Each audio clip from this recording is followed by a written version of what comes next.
I'm calling this the desperate time. This is the 8 months between Super Tuesday, now that that's over, and the election that are the most dangerous. And again, I'm not talking about upheaval and unrest. I'm talking about watch out what happens politically, legislatively, legally, on and on it goes. I've got Harry, Cece, and Andy are in the studio with me today. I want to get everybody's impression here. Harry, I call this, and I've said this this is not the first time I've said this.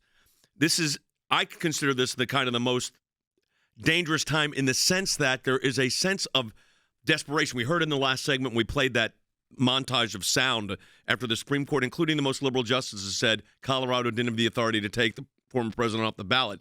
You would think the world is coming to an end and the constitutional republic we know is about to end. Absolutely. So what the left has done in the United States is that they continue to demonstrate without question that they have become more and more desperate, that they have succumbed to the Trump derangement syndrome. So if you look at the dozens of charges, legal charges, that have been leveled at Donald Trump, including the recent efforts to disqualify him in Colorado, Michigan, Wyoming, West Virginia, and Oklahoma, and a more recent effort in Illinois, it's clear beyond question that the American people, I think, face perhaps the most dangerous 8-month period in U.S. history, at least since the Civil War. And as the left becomes more and more desperate, they are prepared to label the United States Supreme Court, including the liberal justices, basically enemies of democracy. And so if you think about what has gone on since 2016 in the United States, first the attempt to label Trump a Russian asset, then the successful effort to claim that the Hunter Biden laptop in 2020 was Russian disinformation. Now the left is beginning to talk about the fact that Putin has put his thumb on the scale. The FBI is going after pro-life voters and pro-life Catholics.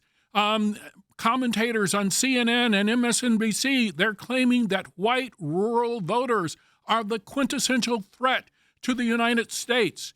Meanwhile, the border is not secure. Meanwhile, it looks like the United States government under the Biden administration is increasingly prepared to reduce its support of Israel. So I think going forward, we have entered into a very dangerous period. I look at it also in kind of the cases that we're handling. We could talk about the Middle East right now, what a powder keg disaster that is right now on so many levels. And you've got UN agencies that are funding terrorists. We're going after those too. But Cece, you've been handling a lot of this. We've been dealing with hostage families. I mean, it's heartbreaking. It's a mess. It's failed policy. But this is when dangerous things happen. Yeah, and I think we see, just like Harry said, the spin is ridiculous. You know, we have a good constitutionally sound ruling from all 9 justices on the 14th Amendment case, but it comes down to they hate Trump, so they're going to come against it. And it's the same thing when we talk about Israel.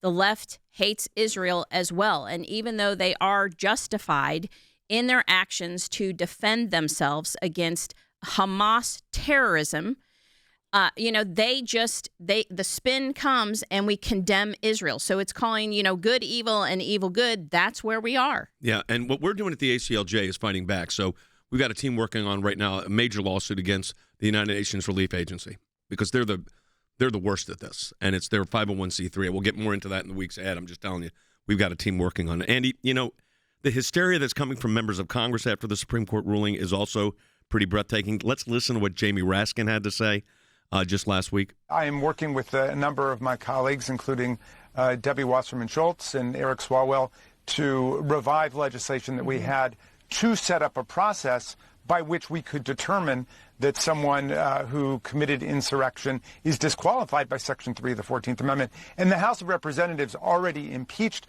Donald Trump for participating in insurrection by inciting it. So the House has already pronounced upon that. But you know what's interesting?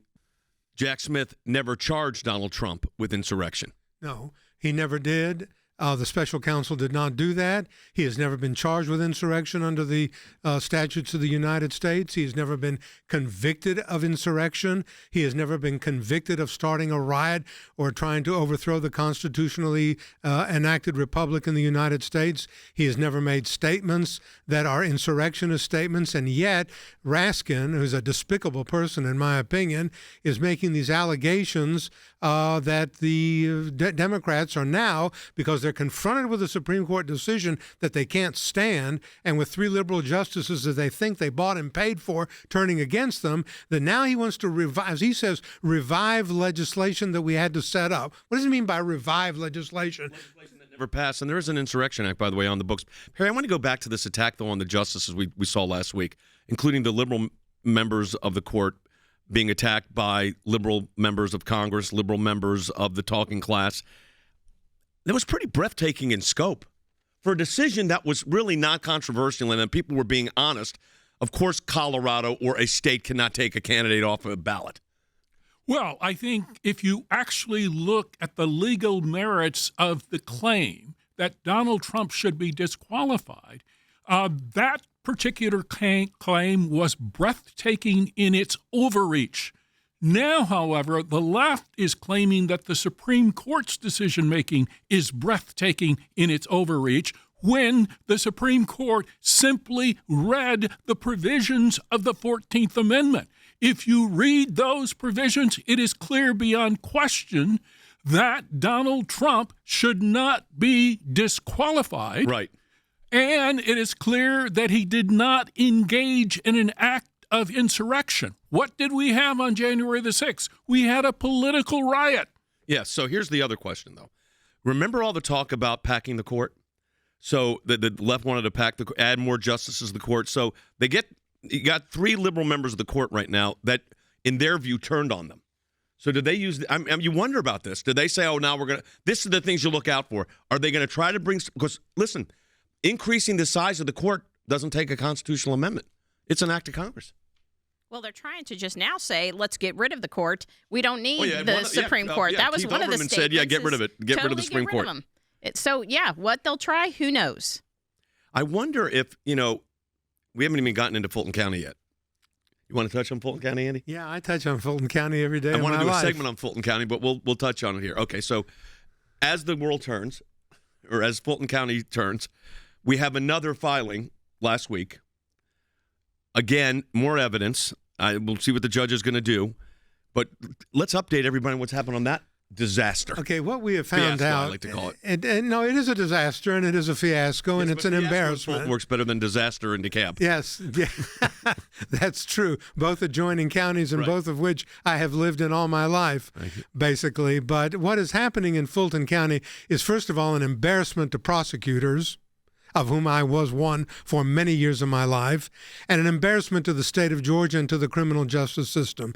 You have a prosecutor who has undertaken a political prosecution of the former president and other people in connection with the election that he lost to Joe Biden, okay?